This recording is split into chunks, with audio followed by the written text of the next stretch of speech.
Özbekistandan bir özbek jigit Kırgızстанга келип, кыргыздардын ага кылган мамилесинен ыраазы болуп, өзүнүн Instagram баракчасына кыргыздарга өзүнүн рахматын жана ыраазычылыгын билдирген. Qirg'izistonliklar qo'rs bo'lishi mumkin, lekin nomard emas. Bulardaqa mard xalq ko'rmaganman. Hozir tonirovkada muammo bo'ldi.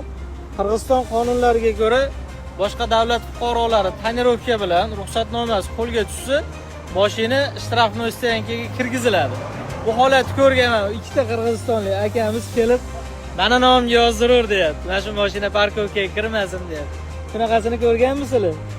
Eng qiziq joyi gayi, men bularni yozmayman deyapti. Mehmon ekan deyapti. Hozir shunaqangi bir do'stona holatda muammo hal bo'ldi. Tonirovkani yechdik. Akalar bilan samimiy suhbat, tanishib oldik. Gay akalarimiz bilan ham tanishib oldik hamda bu joyda tonirovkada qay tarzda yurish haqida qonun qoidalarni ham o'rganib oldik. Salomat bo'lasizlar.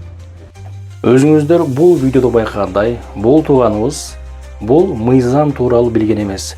Жана жанындагы кыргыздар ага барып туруп, бул өзбек тууганыбызга штраф жазбаңыз. Эгерде айып пул жазсаңыз, анда бизге жазыңыз, биз төлөйлү. Анткени бул мейман деген. Анысы жанындагы милициядагы жок, мен буга штраф жазбайм.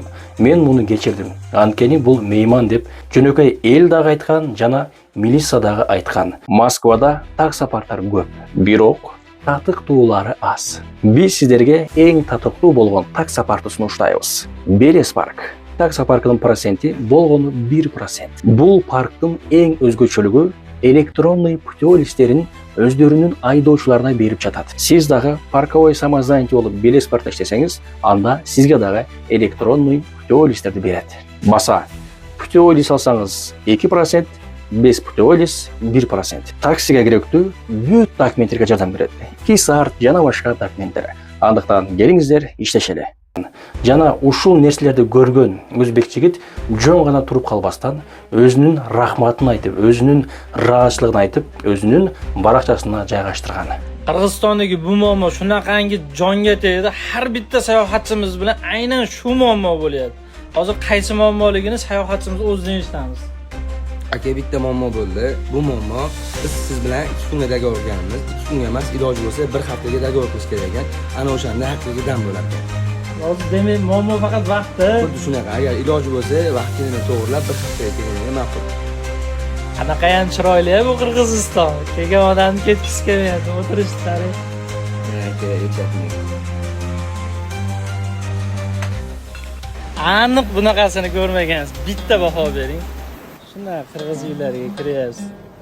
Shunaqa sharoitlarda, dasturxonlarda yozib, jamoa uchun bir kishi hozirlik ko'rib qo'ysa, shunday kelib maza qilib danda olib ketsangiz. Nima deysiz? Bunaqasini plyajlar, restoranlar, shunga o'xshagan boshqa joylar buni kayfini berolmaydi. Yaqinlar bilan, kollektiv bilan kelib shunaqa joyda dam olgan bo'larmidingiz? Videoda o'shalarga jo'natib qo'ying. Tabassum Travel aynan siz uchun xuddi shunaqa muhitda, xuddi shunaqa sharoitda, tabiat qo'ynida shunaqangi o'tirishlar tashkillayveradi. 2 kun, 3 kunga kelasiz, maza qilib dam olasiz. O'tovdismi, bu tomonda kottejlar, xullas hamma sharoit ichida bor ekan. Достор, бир жакшы сөз бар аалымдарыбыз айткан.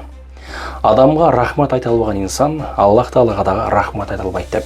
Бул тууганыбыз ушул өзүнүн эмоциясын, өзүнүн сезимдерин, кыргыздардын буга кылган мамилесинен ыраазы болуп, рахматын айткан жана өзүнүн сүйүнүчү менен, кубанычы менен мынакей мага ушундай мамиле кылды деп Instagram баракчасына жайгаштырган.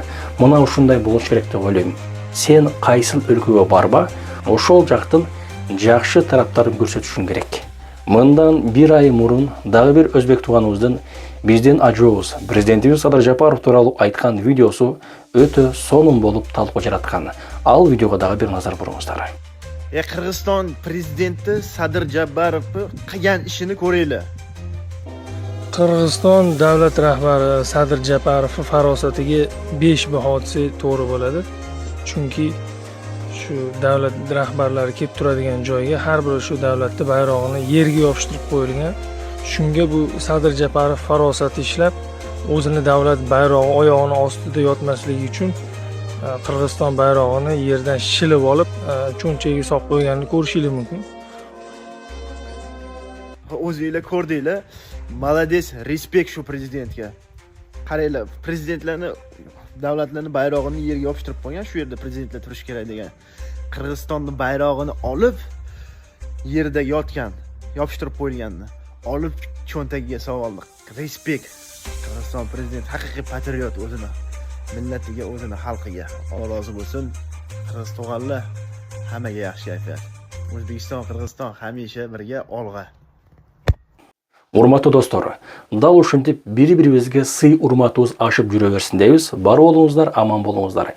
Эми видеонун аягында мен эскертүү иретинде Москвада жүргөн жалпы мигранттарга айткым келет. Эгерде сизге мен банктан чалып атам, мен сага Сбербанктан, Тиньковдон, же болбосо госуслугадан чалтам. Азыр сага кандайдыр бир код барат, ошол кодду мага айтып кой десе, эч качан айтпаңыздар. Анткени азыркы учурда мошенниктер чындыгында өтө көбөйүп кетти. Өзүңүздөр сак болуңуздар. Өзүңүздөр билбеген абалда сиздер кандайдыр бир кылмышка шериктеш болуп калышыңыздар мүмкүн. Эч болбойт дегенде сиздердин картаңыздардан акчаңызды да алып коет. Ошон үчүн ар кимдин сөзүнө ишенбеңиздер. Жана ошондой эле дагы бир эскертүү. Москвада WhatsApp группада, Telegram группаларда келген ар кандай рекламаларга ишенбеңиздер. Авиа компанияларга, WhatsApp'тан келген рекламаларга, Telegram'дан келген рекламаларга ишендирбеңиздер. Анткени сиздерди жөн эле алдап коет. Акчаңыздарды которгондон кийин бүттү, сиздерди блок кылат. 20 миң, 25 миң, 30 миң акчаңыздарга жөн эле күйүп кетесиздер. Жана ошондой эле группалардан келген мен сенин Сбербанкыңды, же болбосо Тинькофф картаңды сатып алам. Айына ушунча берем, сен мага картаңды берип турасың деп айткандарга да көнбөңүздөр. Сиздердин картаңыздар менен кимдерге акча жөнөтөт, аны билбейсиздер. Ошон үчүн тынч гана өзүңүздөрдү билип, жумушка барып, жумуштан келип жүрүңүздөр. Эч кандай рекламаларга, эч кандай мага код айтып кой деген баягы чалган сотрудниктерге жооп бербеңиздер. Анткени сиздерге Сбербанктан, же болбосо Тиньковдон эч ким чалбайт.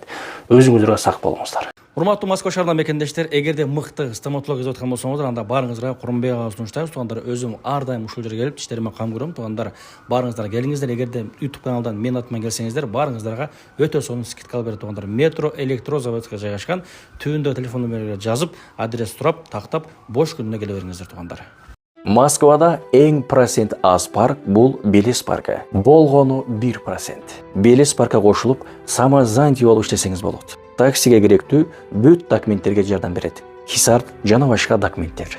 Азыркы учурда Белес парк электронный полистерди берип жатат. Бардыгы официалдуу.